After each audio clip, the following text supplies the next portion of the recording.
আজ আমার বাড়িতে একটু লোকজন আসবে, তাই বলছিলাম কি একটু দেরি করে গেলে কোনো অসুবিধা আছে?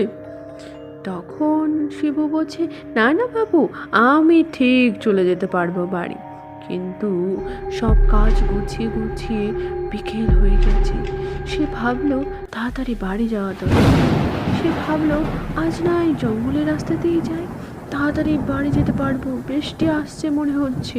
সে তাড়াতাড়ি করে সে শর্টকাট রাস্তা ধরলো। সে বললো, আরে দেখাই যাক না আজ কি আছে ভাগ্যে, যাই এই রাস্তা দিয়েই যাই, শর্টকাটেই যাই। তখন যেতে যেতে ভাবছে, কি করি, ভয় লাগছে ভয় লাগছে। এদিকে মেঘও ডাকছে জোরে জোরে। হঠাৎ ঝমঝম করে বৃষ্টি পড়তে লাগলো। এবার আমি কি করব, কোথায় যাব, কোথায় যাব? এ তো বৃষ্টি